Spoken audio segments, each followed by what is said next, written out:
पहलगाम में 22 अप्रैल को हुए आतंकी हमले के बाद से जम्मू कश्मीर में पहलगाम के विकास को लेकर राजनीति शुरू हो चुकी है। एक तरफ अब्दुल्ला सरकार सूबे में पर्यटन उद्योग को लगे हुए धक्के से उबारने की कोशिश कर रहे हैं, दूसरी तरफ पहलगाम में सड़कें तक नहीं बनाने के पीछे राजनीतिक आरोपों का सामना कर रहे हैं। 22 अप्रैल को पहलगाम में 26 हिंदुओं का धर्म पूछकर नरसंहार किए जाने के बाद पहलगाम की घाटियां सूनी पड़ी हैं। जिस बैसरन घाटी में पर्यटकों का तांता लगा रहता था, न सड़क न सुविधा, फिर भी घोड़े खच्चरों पर लोग बैसरन तक पहुंचते दिखते थे। उस बैसरन घाटी को एक बार फिर उमर अब्दुल्ला सरकार पुरानी रंगत में वापस लाने की भरपूर कोशिश कर रही है। पहलगाम में उमर अब्दुल्ला की साइकिल सवारी को उसी कड़ी की कोशिश से जोड़कर देखा जा सकता है, जिसमें जम्मू कश्मीर सरकार किसी भी कीमत पर प्रदेश का पर्यटन वापस लाने की कोशिश कर रही है। सर। मंगलवार को उमर अब्दुल्ला ने इसी कोशिश में पहलगाम के अंदर जम्मू कश्मीर कैबिनेट की बैठक भी की। पहलगाम के बाद अब गुलबर्ग में सीएम अब्दुल्ला अपने मंत्रियों और अफसरों के साथ मीटिंग करने पहुंचे।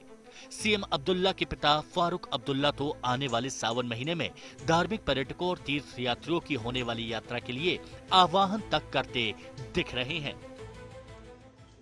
वापस आइए, हम आपका इंतजार कर रहे हैं। हम ही नहीं, बल्कि यहाँ पे भोलानाथ है, अमरनाथ जी की यात्रा होने वाली है।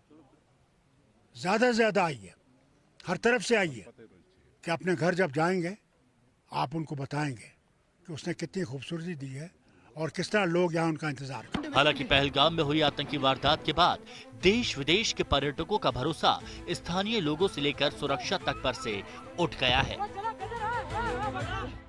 उस भरोसे को वापस लाना जम्मू कश्मीर सरकार और पहलगाम के लोगों के लिए आसान नहीं है, मगर उमर अब्दुल्ला कहते हैं कि पहलगाम में मारे गए लोगों का स्मारक बनाएंगे, शायद वो भरोसा लौट सके। पहलगाम में बैसरन में एक मेमोरियल कायम करेंगे उन 26 लोगों के लिए एक यादगार के तौर पे। हम अब इसके लिए कुछ लोगों से अब सजेशंस मांगेंगे कि किस तरह का होना चाहिए, ताकि एक शानदार लेकिन बड़ा टेस्टफुल एक वहाँ मेमोरियल उन 26 लोगों के लिए बने, एक हमेशा के लिए यादगार के तौर पे। वो मैं आपके साथ शेयर करना चाहता था। हालांकि पहलगाम में स्मारक बनाने से पहले सड़क की जरूरत ज्यादा है, और जब इतने दिनों तक बैसरन में सड़क नहीं होने को लेकर सवाल उठते हैं तो उमर अब्दुल्ला पर्यावरण को याद करते नजर आते हैं।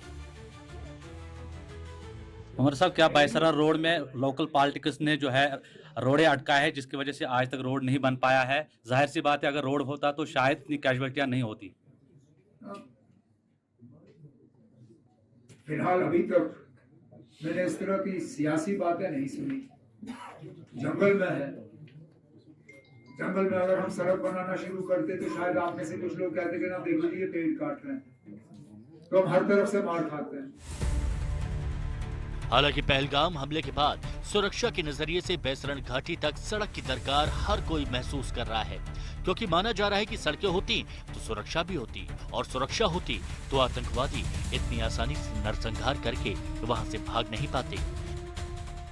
मीर फरीद के साथ अशरफ वानी, श्रीनगर, आज तक।